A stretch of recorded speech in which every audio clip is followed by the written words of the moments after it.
kailangan ng gobyerno ay tanggalin na lang yung VAT sa langis, hindi pa ito inaaprobahan dahil baka ng, di ba, lilipas lang din naman ang galit ng tao sa pagtaas ng presyo ng langis.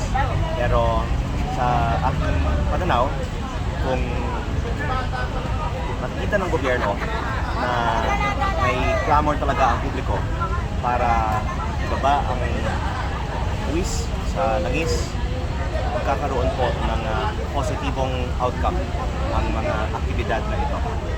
So itong pagtanggal lang ba ng VAT ang nakikita mo sir na paraan para maibsan itong ano na ito? Kulang pa, pero yan ay tingin kong realistic na accomplish natin dito.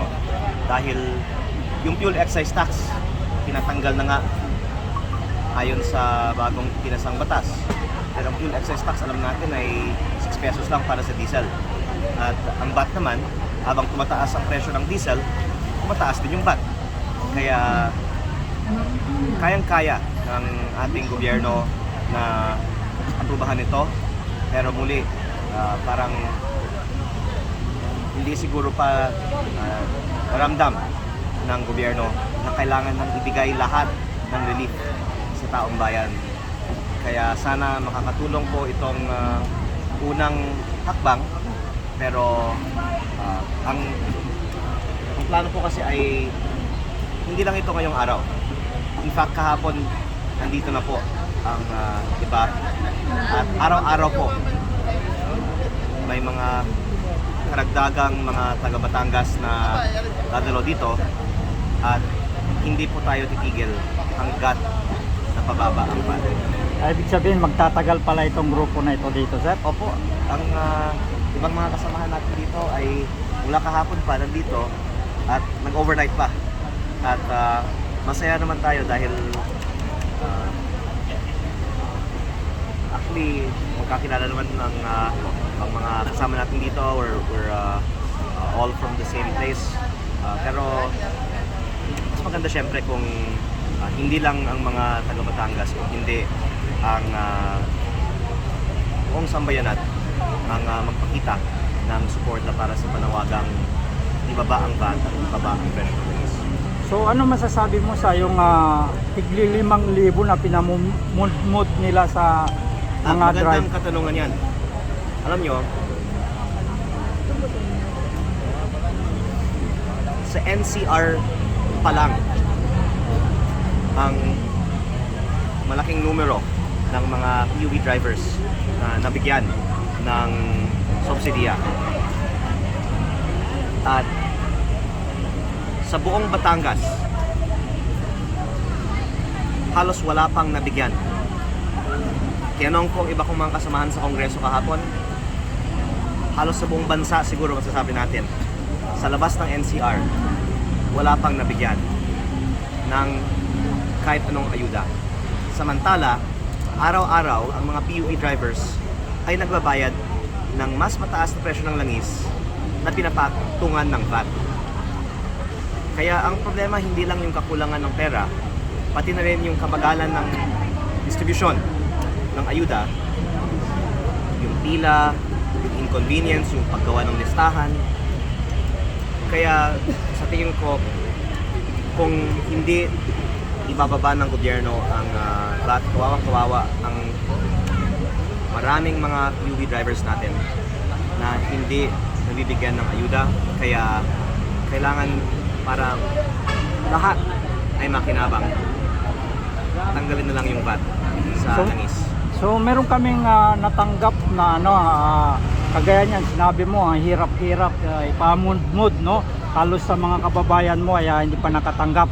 So meron kaming narinig na na kung mas maigi daw na yung mga dambuhalang kumpanya ng langis na lang ang kinausap ng ating gobyerno, na sila na lang na kakausapin para hindi na babayaran na lang sila kumbaga, at hindi na yung pamumod-mod wag lang wag lang mag-adjust ng presyo ng langis. Anong nakikita mong solusyon doon, sir?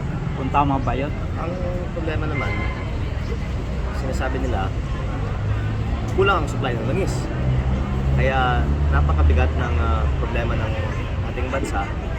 Kasi yung ibang mga bansa, kaya sila may supply sa mababang presyo dahil nung wala pang krisis, nag-ipon sila.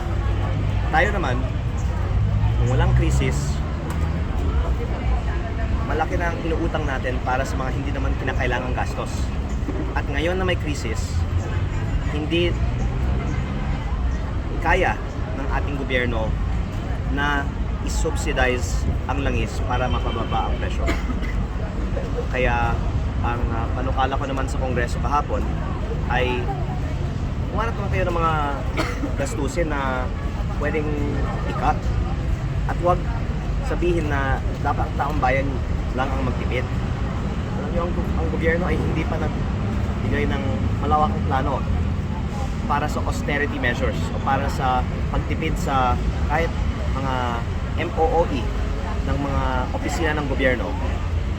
Baka hindi alam ng taong bayan ganong kalaki ang ibinibigay sa aming mga opisina sa Kongreso at sa ibang mga ahensya ng gobyerno para sa aming mga hindi naman kinakailangang operasyon. At kung sinasabi nila, hindi pwedeng tanggalin ang VAT sa langis dahil sabihin mo 100 billion ang mawawala dahil sa pagtanggal ng fuel excise tax. Pero may karagdagang 150 billion halimbawa lang na matatanggal at mawawala dahil sa pagtanggal ng VAT. Kailangan natin gumanap ng 250 billion. Katumbas din ito ng pagbaba ng VAT ng 12 to 10%. Baka 250 billion ang mababawas na buwis ng gobyerno. 6.7 trillion ang ating national budget. Kaya sinabi ko sa congressional hearing kahapon,